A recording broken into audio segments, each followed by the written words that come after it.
Hey, welcome to Capturing Christianity. I'm Cameron Bertuzzi. Today I am joined by Dr. Gary Habermas, and we're looking at some new evidence for the resurrection of Jesus.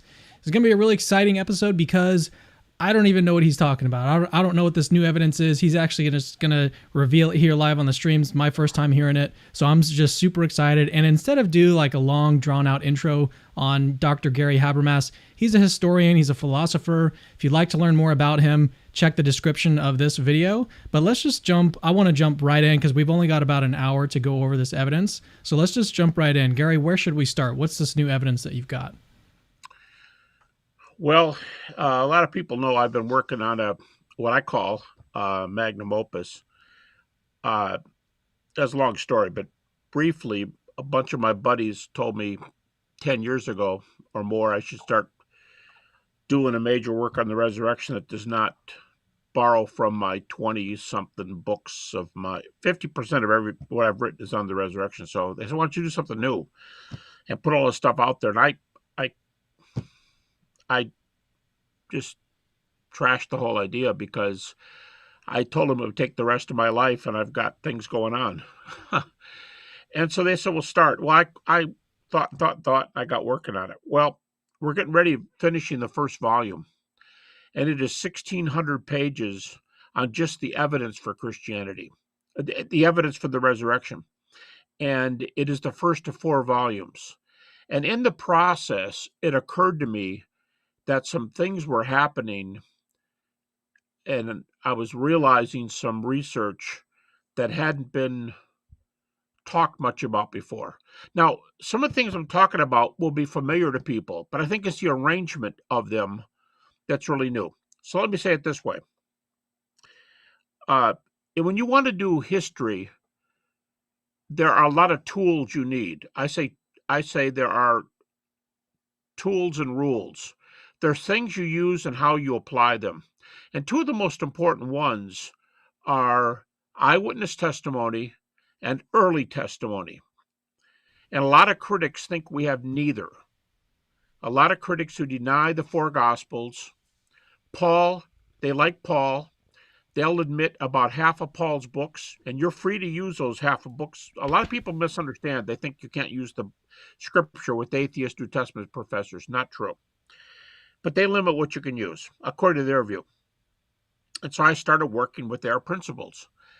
And what came out was the argument I called the minimal facts argument. And the minimal facts argument says I can take the facts that the critics allow and have enough of a basis to show that Jesus was raised from the dead. Well, as I'm getting done with this first volume on evidence, it occurred to me that there are 6, actually 5, a quick one afterwards, but there's 5 lines of evidence that all are manifest on or before 36 A.D. Now, let me explain that for a second. If you ask a Christian, what kind of evidence do we have? They'll say, well, let's start with Mark. Let's move to Matthew. If you want to go by the year, what date critics put him at. Let's go to Luke. Let's go to John. John's probably too late. Try to stick with Mark, Matthew, and Luke. And that's kind of the way the conversation proceeds. But critics also like Paul. And when you start unpacking some of this stuff, you get further and further and further back. For example, John is about 95 AD. If Jesus died in 30 AD, that's plus 65. According to critics' dating, Luke is about plus 55. Matthew is about 50. Mark's the youngest at about 70 AD or plus 40. But Paul's first epistle is probably 1 Thessalonians in 50 AD. Some go as early as 48 for 1 Thessalonians. That makes 1 Thessalonians 18 to 20 years after the cross. Cuts the distance with Mark in half. And when Paul starts talking, he doesn't sit there and start explaining and defining things for the Thessalonians. I mean, Cameron, this is new stuff to the Thessalonians. Shouldn't Paul be telling them, now, when I say Son of God, I mean, and give a definition. When I say Messiah, that's a Jewish word. Greek speakers say Christ, and that means this. And when we call Jesus Lord, that means this, but he doesn't do that. He opens 1 Thessalonians with a loaded Christology. Everybody admits this. He uses all the heaviest names for Jesus and doesn't explain them. So that's interesting. At plus 18 to plus 20, he's using terms that they probably know a lot about before he writes the letter to them. So that's earlier than 1 Thessalonians. Okay. Now let me back up from the other end. Am I making sense so far? Yep. Should I slow down on any of this? No, it's good. Yeah, just keep going. Straightforward? I'll slow you down if we need to. Yeah, do that, because I don't want to just ramble on and assume that you're being a nice guy and not going to interrupt me, which I prefer you to do. Okay, let's go from the other end. I ended up with Thessalonians at probably 50 AD, but it could be 48. That's only 18 to 20 years after the cross, half the distance of Mark. Now let's go back to the cross.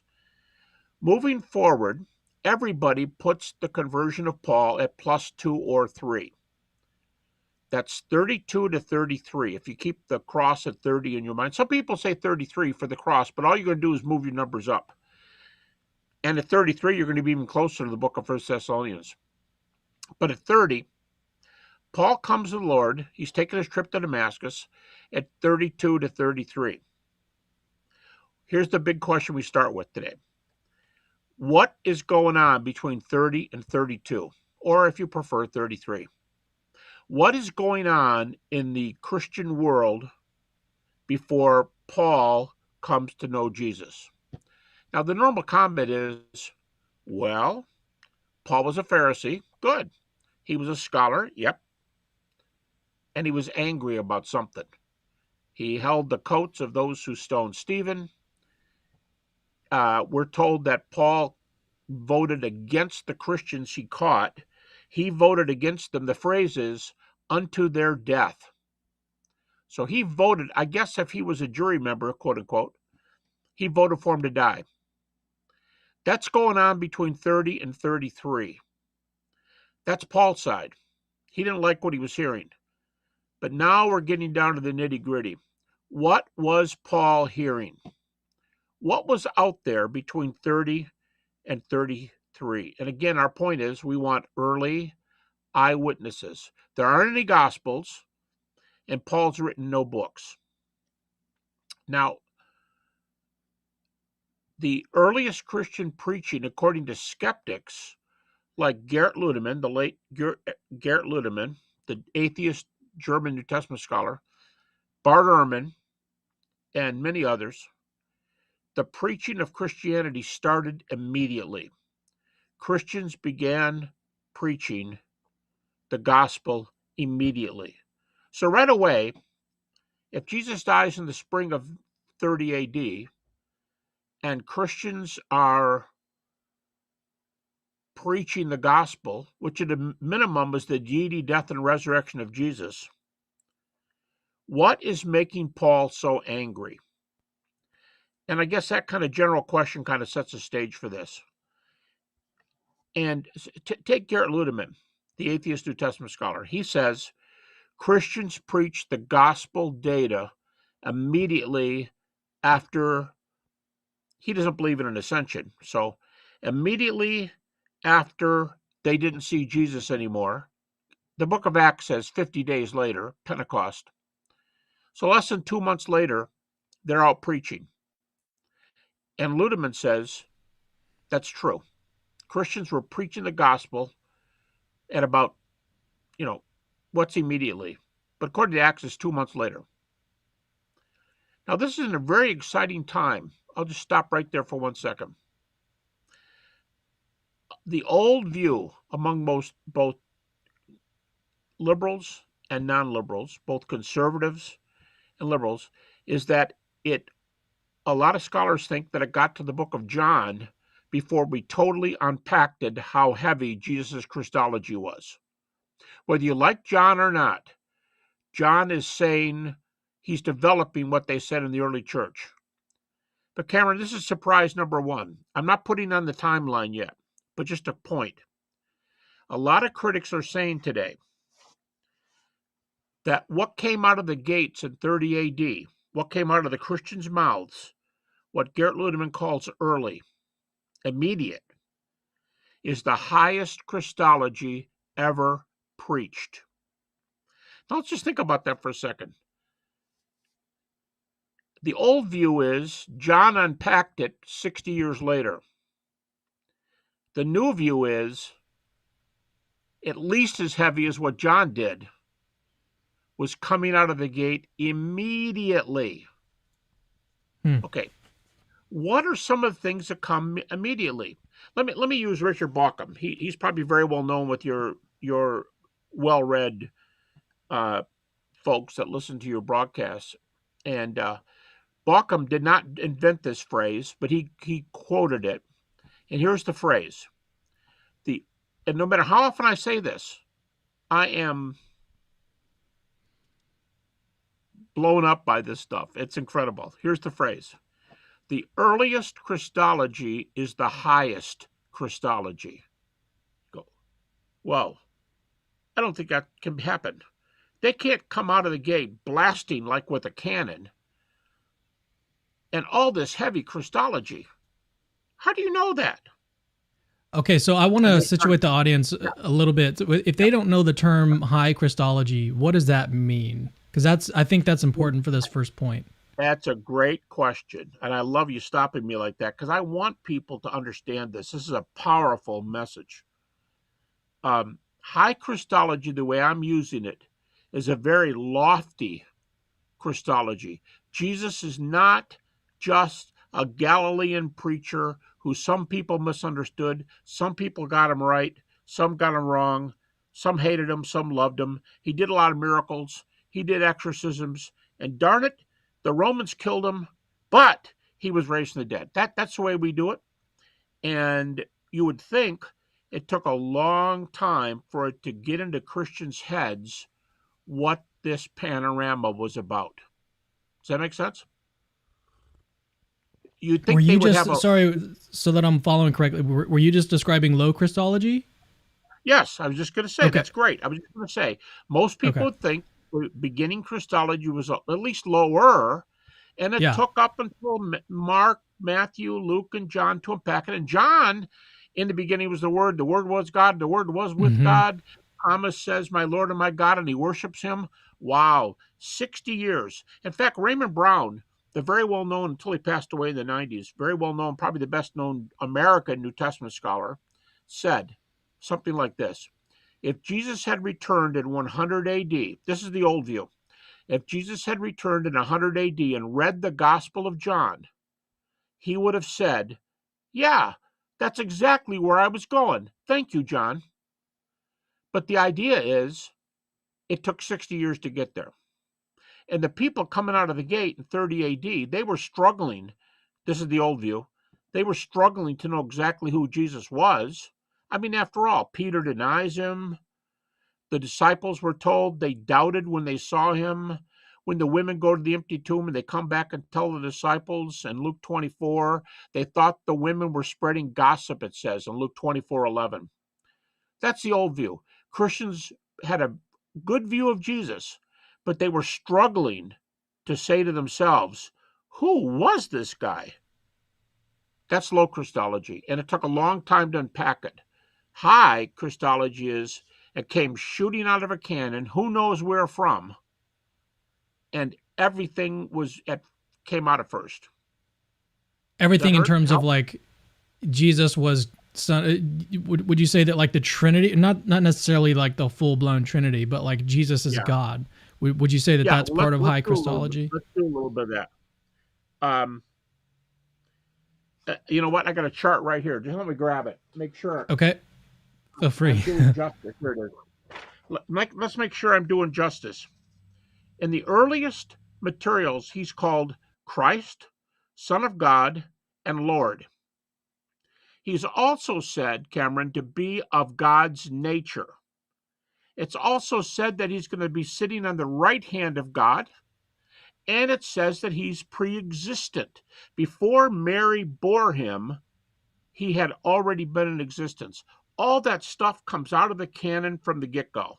Messiah, Son of God, Lord, which a lot of people think is the loftiest of all terms, that Lord is even loftier than the title God, because Lord is Lord in caps. If you have one of those Bibles where in the Old Testament, whenever it says the name Lord, it's all in caps, Mm-hmm. that's Jehovah. Mm-hmm. Okay. So when Christians used the Old Testament concept, Lord, by the four, caps, they were kind of close to calling him Jehovah.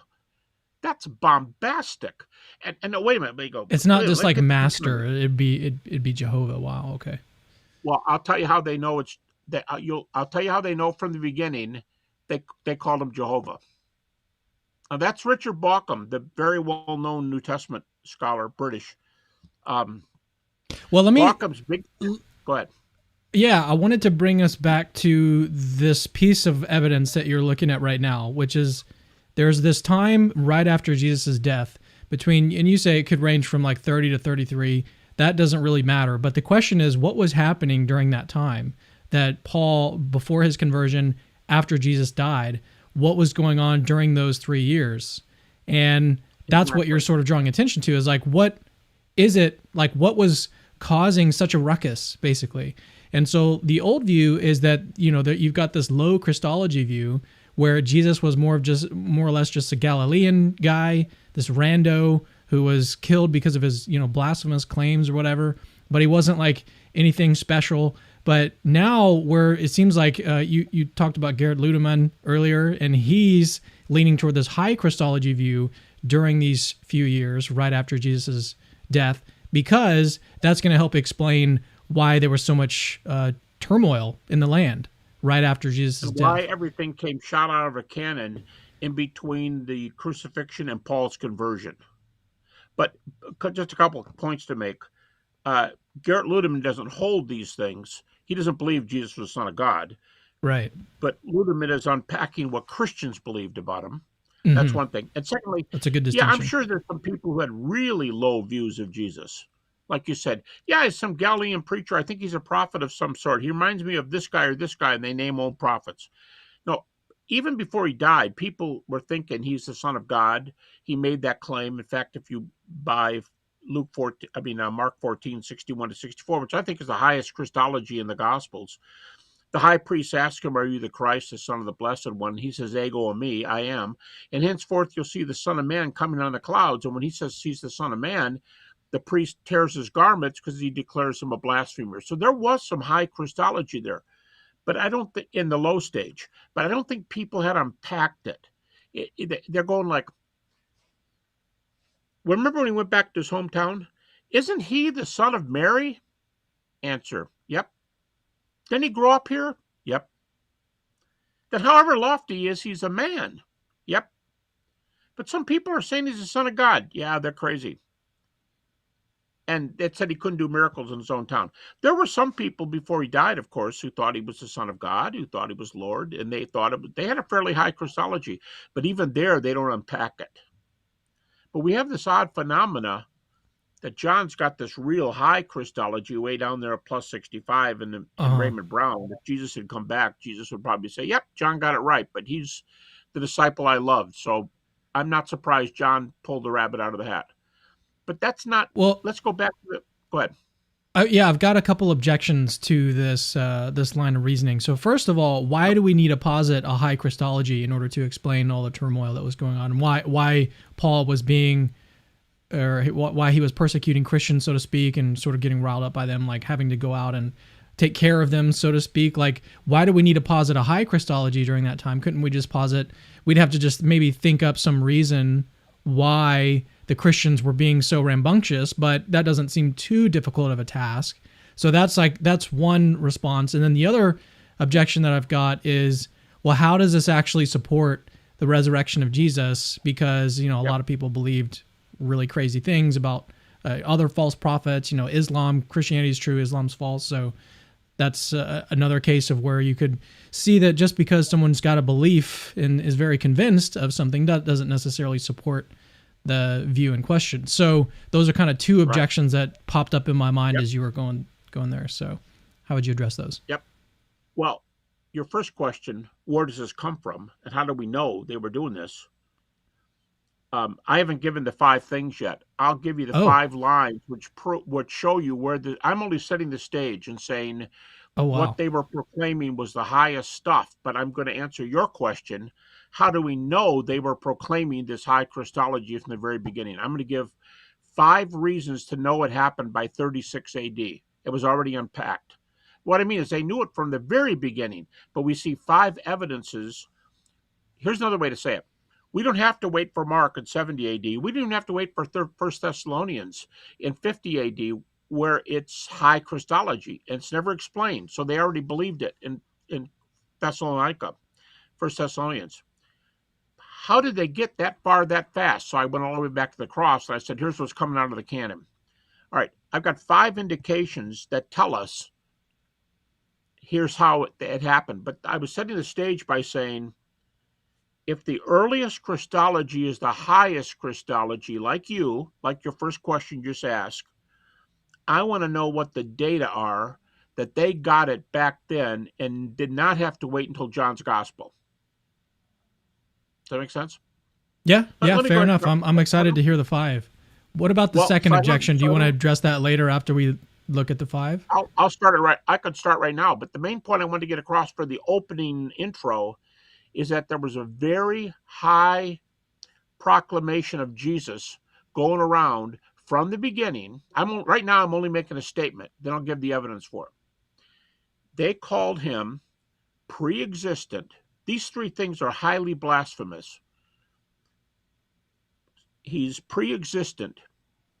He's of the nature of God, and he's seated on God's right hand on the throne. Some New Testament scholars think that was the most blasphemous claim, that he was fit, that it wasn't heresy for him to share God's throne, which he declares in Mark 14:61-63, the high priest, and he tears his garment and off to the crucifixion we go. All right.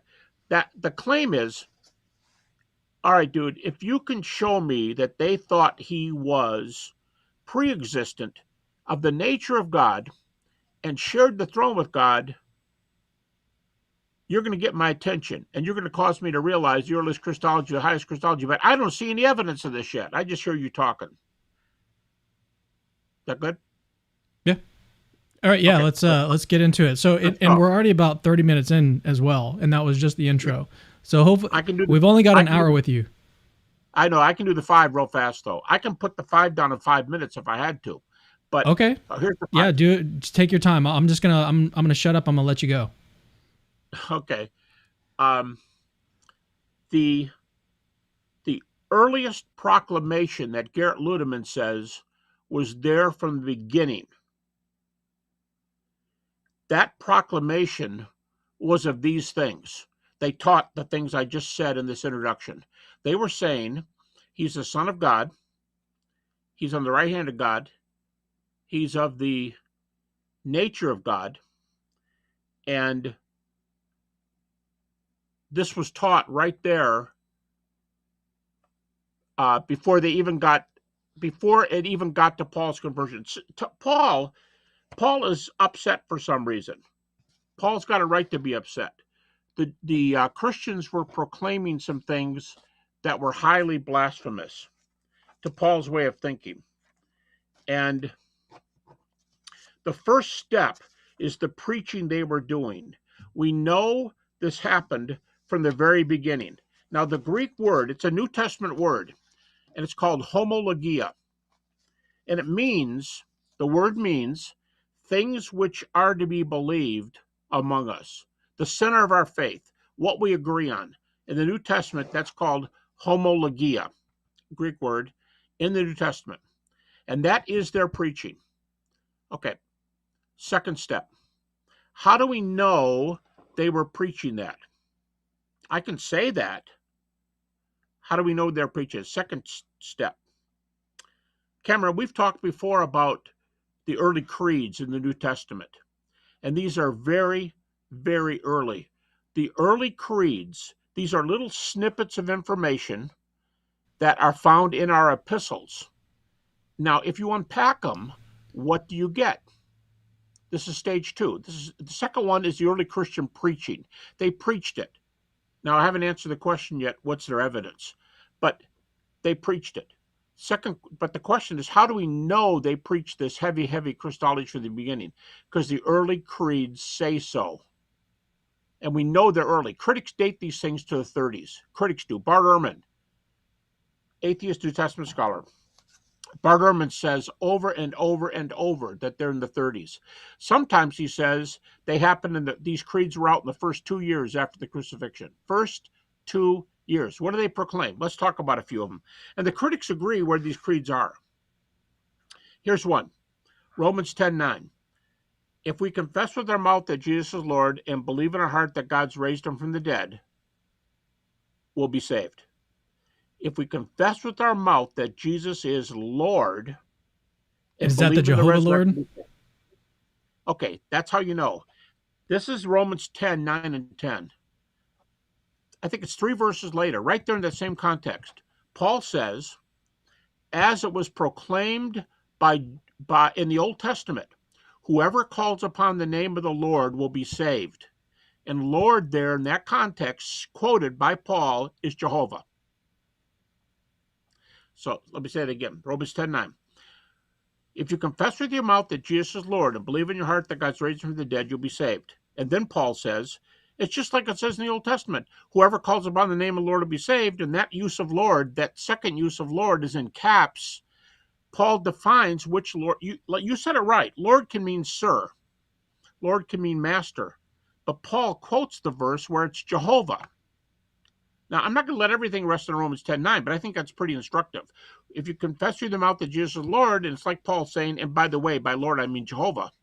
So it's right there. Here's some more. Philippians chapter 2, which is often called the Christological hymn. We are told that Jesus came from everlasting. He's pre-existent.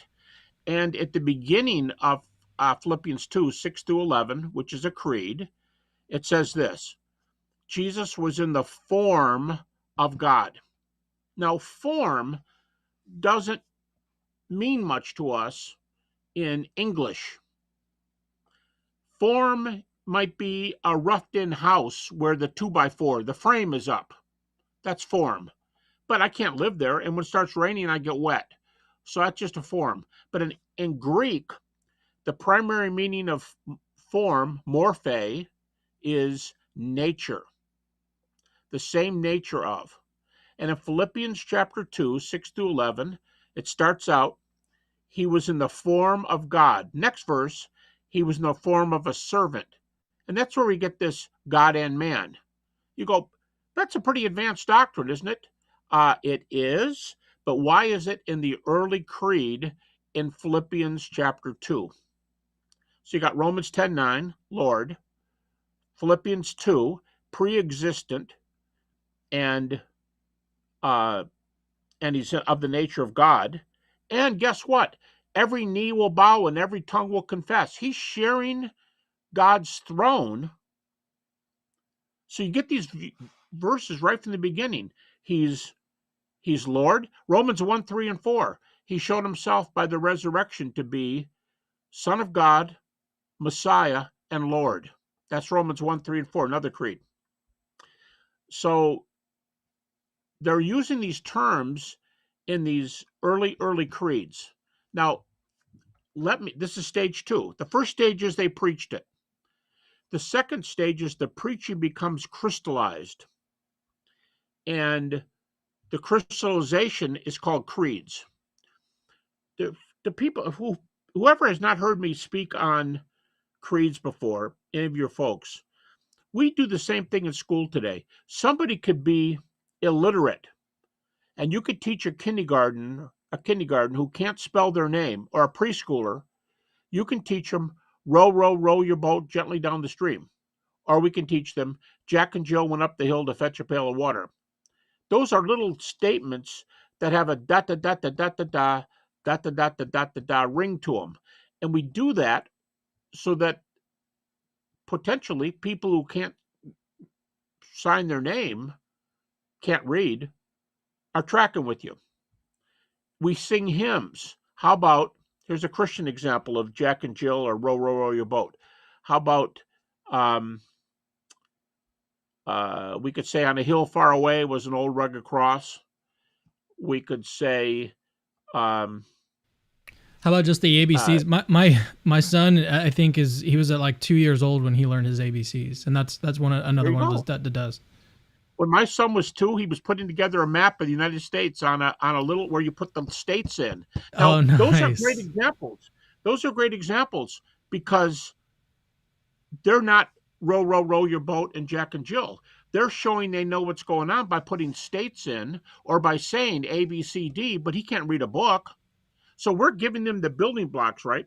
The Well, it's creeds very were early. formulaic. That's the way that I think about it. Is that it's formulaic, and I think like if you have enough repetition, you can get someone to remember a formula. There you go.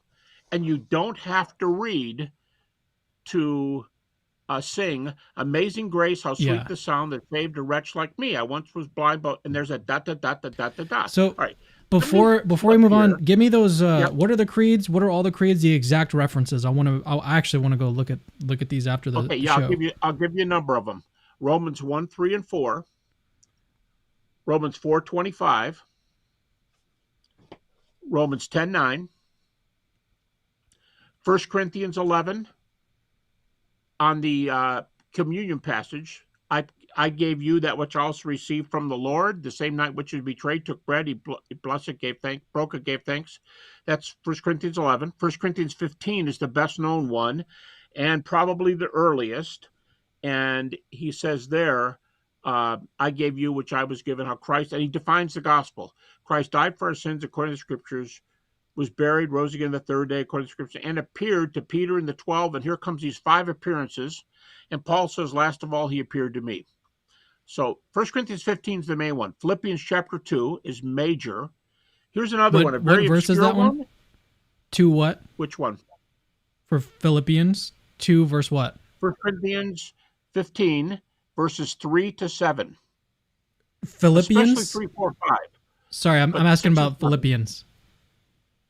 Oh, 2, 6 to 11. Philippians 2, 6 through 11. Okay. 6 for 11. Now, a very And then obscure what's the other one, one? but a very heavy one, is Hebrews 1, 3. It says that Jesus was the same nature as God.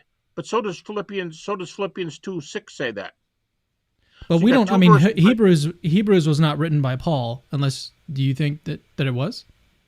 No, but here's the point. It does make a difference. These books are going to be later. Let's say Hebrews was 75 AD. That's not the point. The point is, when did Hebrews 1, 3 come? Because the creeds are way When did the earlier in the creed come? books in which Okay. they appear. Right. So Okay. let me go back to Romans. Everyone's familiar with Romans 10:9, Romans hmm 1, 3, and 4. You go, well, yeah, but Romans is probably 54 to 58 AD. Yeah, but By that's not what I'm Romans 1 asking. 3 Well, what are you asking? by Romans 1 3 and 4, you mean chapter 1 verse 3 through 4? Yeah, 1 Okay. verses 3 to 4, Romans 10:9. And you go, well, Got it. that book's written 54 to 58. You're going backwards because you said Thessalonians was 50 and this is now 58. Not go, time out, time out. We're not talking about the books. They can't be any later in the books because they're in the books, but the creeds are earlier, and we haven't answered the how early Right. question yet. I'll do that right Okay. now. Bart Ehrman, best known skeptic in North America, probably in the world, uh, atheist New Testament scholar. And he said, now you're not going to get this in one comment. He gives us some little tiny half comments, and you got to string them all together. But he said all of them. Here's what he says. Bart Ehrman says the creeds, all or most of them, originated in Jerusalem. That's important because that's the birth of the church or where the apostles were. Remember, we're looking for early eyewitnesses. They originated in Jerusalem. They came out immediately. Some of them were only 1 to 2 years after the cross. That's Bart Ehrman. Some of them were only 1 to 2 years after the cross. And you got to be ready for this one, Cam.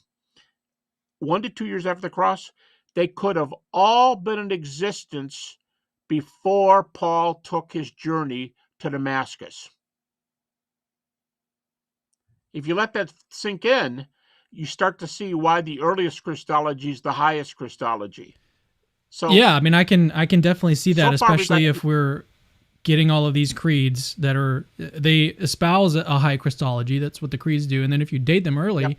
then it seems pretty obvious to say that's a really obvious catalyst. That's a really easy way of saying that, like, this would be a very good reason for someone like Paul to go out and start trying to capture these Christians and persecute them.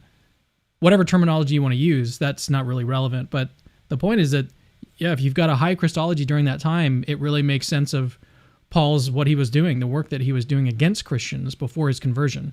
Right. Now you're getting it. I'm doing 5 here, but I still haven't answered this question. Where was the fuse that shot this all out? All 5 of these? How did they come shooting out of the cannon at one time? I got to still answer that. But okay, so far we've got Homologia. This is the earliest message they gave. By the way, of the dozens of early creeds in the epistles, of the dozens, about 80% of them say over and over again, deity, death, resurrection, deity, death, resurrection, deity, death, or maybe just one of them, deity. Next one says resurrection, but they're usually all there. Deity, death, resurrection. That's the message that came out of the canon in 30 A.D. Deity, death, resurrection. That's the main thing, and I'm unpacking 5 ways they did it. First one is a homologia, and that's what Garrett Ludeman says is the Christians were only telling their story in the marketplace and everywhere else they were preaching. That's a homologia. And the message is always the same, deity, death, resurrection, because homologia means earliest thing we shared and believed among us. Next, if I'm preaching this for a long time and I'm taking it to the marketplace, I'm taking it to work, I'm taking it to school, I'm going everywhere, but up to 90% of Jesus's crowd, it's estimated, up to 90% of his crowd was illiterate. Well, they heard him, and they heard Peter, but they wanted to go home with this message, and they already forgot it by the time they got to the house. That's when the creeds come up. That's stage 2. And people do the da form. Jack and Jill went up the hill, row, row your boat. They do those things. Or your son learned the ABCs. That's great because those are the building blocks for writing. So these, if you want people to remember them, you have to put them for them they can remember it. That's the creeds. That's number 2. But let me just say, Bart Ehrman thinks they dated from the cross. Some of them are as early as 1 to 2 years. Many of them are in the 30s. And they're flooding the field with these little quoted lines. And he says possibly every one that Paul quoted could have been in existence before he said goodbye and took his trip to Damascus. So they were all there, and Paul probably knew them. This is just a little aside insight. Paul probably knew them, and it's probably why he was ticked. He thought all this was heresy. So, okay, so far we've got earliest preaching. They did it in the creeds. Okay, number 3. Somewhere right in here. Probably. Well, let me stop real quick because I'm still having trouble understanding this first one. The second one makes a whole lot of sense. The creeds are early and everything. Homologia, explain that one more time. How is that evidence of the high Christology in the early period? Because the homologia is if you were to hear a Christian in the marketplace who gets everybody's attention and starts preaching, or in an early quote-unquote house church, or being witnessed to at work, that's the message you'd hear them say over and over again. Remember, the creeds aren't around yet. But 80% of those early messages were about the gospel. And of course, the New Testament says it over and over again. The primary Christian preaching was the gospel. This man that you killed is the Son of God who did all these things. It was just plain preaching. The word was getting out there just by preaching everywhere. It became solidified just a little bit more when the creeds crystallized it. Well, how do we know that the preaching back then was of a high Christology? Or is that not the point? Am I missing the point? Well, because our earliest recollection of it, the preaching of it, they tell us what they're preaching. And if you need more than that, the second stage, the creeds, that's what we're calling high Christology, is what the creeds are proclaiming. Let me say it again. See, that's kind of what I was getting at, was maybe there's like an overlap between those first two. Well, yeah, there is. The first one is what they said. It's sort of like this.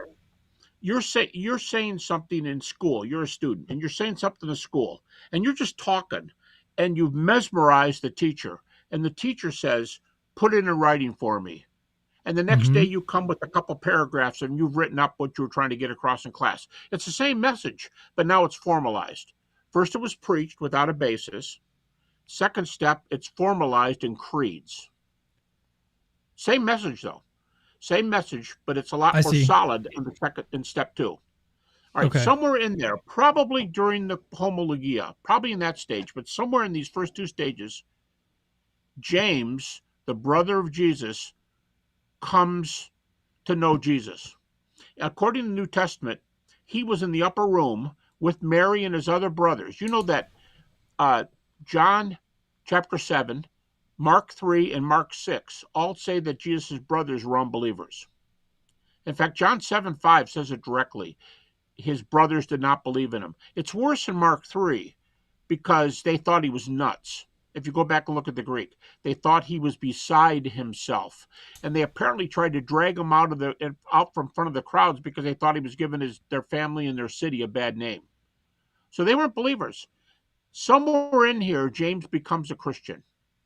Now, you may not have heard this before, but from 1 Corinthians 15, we know he appeared to James, right? He appeared to Peter, to James. We have 2 individuals and 3 groups in that creed of 1 Corinthians 15. But all we have is that comment, he appeared to James. That's all we have in the New Testament. Now some fragments have been discovered. They're not New Testament. They're not inspired. But it's a little book that may only be 25 years after the Gospel of John. It's really early. And it's called the Gospel of the Hebrews. And it only exists in a few fragments. Guess what one of the fragments is? Jesus appearing to his brother James. This is really cool. And it's sort of like the 2 When did we pretty find big this? I don't know where it was found, but it's in existence. You can get it online. If you look up the Gospel of the Hebrews, you can get the fragments. And one of them is like the disciples at Emmaus. Jesus is breaking bread with his brother. It's really cool. It's very brief. But Jesus is standing there with his brother thinking, man, would I like to be a fly on the wall. But the third step that happens is somewhere in there, probably back during the Homologia. I should have said it during the Homologia and then gone to the creeds. So really, if I had to do that over, I'd say the Homologia, what they preach is number 1. James, during that same time, simultaneous, James comes to the Lord by resurrection appearance. Third, the Homologia is getting stratified. And according to Bart Ehrman, it was all there. This part it modifies Bauckham saying the earliest Christology is the highest Christology.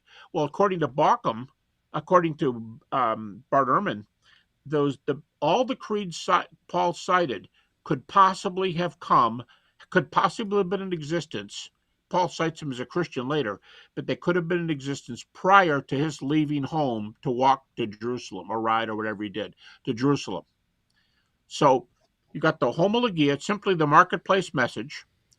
James is converted during that time. According to Acts 1, he's in the upper room with Mary and the brothers. What's he doing up there? And here's another question for you. Why did Jesus give his mother to John at the cross and not to James? It just Why an did she do what? implication. Ask that question one Why more did time. Jesus give Mary to John to take care of instead of to James, his brother? Hmm. It's just a hint, but it might be a hint that James wasn't in the fold yet. It's going to happen pretty quickly, a few days, but James isn't in the fold yet. And so the message is preached. James becomes a believer because he meets Jesus, and these creeds are starting to pour out. And before Paul even takes his walk to Damascus at +2 or +3, Paul knows all these creeds, and he is ticked because it's heresy. But he meets the risen Jesus. That's step 4. Paul meets Jesus on the road to Damascus. So now we have 4 levels. The Homologia, you go, well, all you're doing is preaching. Great. Now just keep up. Just keep coming here. Preaching. Secondly, James is converted. Thirdly, the creeds spring up. Paul's ticked. He leaves for Damascus now we're only +2 or +3, and Paul is converted. That's the 4th one. And the 5th one, Bart Ehrman says this may be the biggest argument in the early church for proving who Jesus is. Paul goes to Jerusalem. Do you remember Galatians chapter 1, which critics accept? Galatians is a book you can preach. Paul goes to Jerusalem, and he meets with Peter and James for 15 days, Galatians 1:15 and following. And the little Greek word there is hysteresis. The little part of it is the root word. Histor, when you transliterate. It's the Greek word from which we get our word history. It's usually often said, what Paul was doing was interviewing. That's what the word means. He's doing research. He's a Pharisee. He knew how to do research. Josephus tells us that. He's interviewing Peter and John. Now, if I'm Paul, here's my first question. Guys, I'll tell you what Jesus looked like when I saw him on the road to Damascus if you tell me what, after Black Saturday and you all thought your world had ended, if you tell me what it looked like when you first saw Jesus on Resurrection Sunday. I mean, the whole book of Galatians is about the gospel. Don't make it too big, it's heresy. Don't make it too small, it's heresy. Get it right. Paul could not have gone there. Even the critics say this. Paul could not have gone there for 15 days and not discussed the gospel with the other two eyewitnesses. And Bart Ehrman asked the question, where do we get closer to the eyewitnesses than right here in that meeting? It's either 35 or 36 AD, depending on where you put Paul's conversion. If Paul was converted in +2, that meeting is 35. Paul said 3 years later after my conversion, I went to Jerusalem. If he's converted 3 years later, now it's +6. The only thing, that's step 5. That's 5. You put them all together, here's what you get again. Earliest preaching that was just hearsay for the time being, but it's got started right at the beginning. Number 2, James comes to the Lord by a resurrection appearance. Number 3, the creeds begin, and they are bombastic. Jesus existed before he was born. He received every knee will bow, every tongue will confess. He was worshipped. He sat on the right hand of God. He shared the nature of God. Philippians 2:6, Hebrews 1:3. He shared the nature of God. These things were bombastic. Paul hated them, and that's why he was imprisoning them. Number 3, in response to the creeds, Paul takes off to Damascus, and he meets the risen Jesus. That's 4. And 5, 3 years later, he confirms this message with Peter and James, the eyewitnesses. So we started by saying, in order to do good history, you need early and eyewitnesses. That's the best possible thing you can have. Early eyewitnesses. And Paul's going to Jerusalem. You've got them all here. The Homologia, James's conversion, which is cemented, by the way, in the 1 Corinthians 15 creed. So, Homologia, James's conversion, the creeds, Paul's conversion, and 3 years later, he spends 15 days with Peter and James. Now, he went back there. It was 14 years later, but still before the book of 1 Thessalonians. He goes back 14 years later, and in Galatians 2:2, he laid before the other apostles the gospel he was preaching, and to see if he was preaching the right gospel. And who's there? Peter, James, and now John is there. The big 4, and I don't count that second meeting because it was 14 years later. It gets me outside my 6 years later. But 14 years later, the big 4 are together, and they agreed on the definition of the gospel. Don't forget, 80% of the creeds, death, burial, resurrection of Jesus.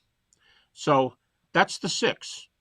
Now, the only thing we haven't done, according to my watch, we still got 7 minutes. We'll get there by our hour.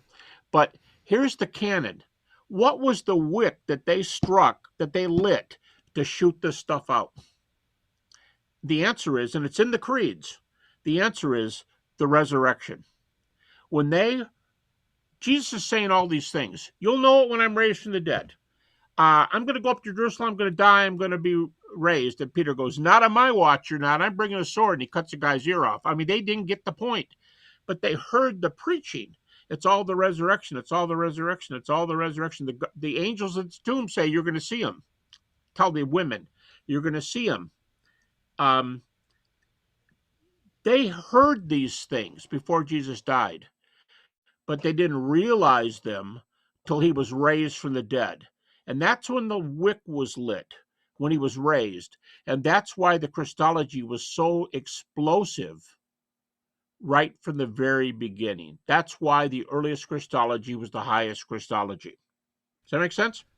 So I think you would still put this in terms of like, this is still just evidence, right? It's not any kind of like 100% proof of the resurrection. This is just some evidence in favor of it. No, none of the sciences, either the hard sciences or the soft sciences like history, psychology, sociology, anthropology. Neither the hard sciences nor the soft sciences, they don't produce proof. They can only produce probability. That's how biology works. That's how history works. So yes, if your comment is this is just a probable argument, I'd say, really, just a probable argument? What do you do when you tell me another religion, another history, another anything where there's 5 backups in the first 6 years? Yeah, Mark's great at plus 40. Something's going on in First Thessalonians at plus 20 because he's using all this high Christological language, and everyone's going, no one's going, come again, Paul, we don't even know what these words mean. They already knew it, so it had been out there and about before 50 AD.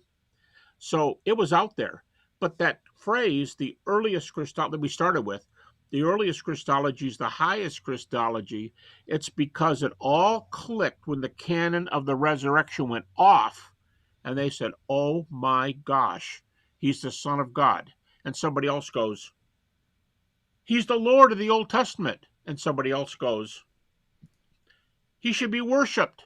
And somebody else goes, he's seated at the right hand of God. He said so himself before the high priest. I thought it was just a metaphor, but it really happened.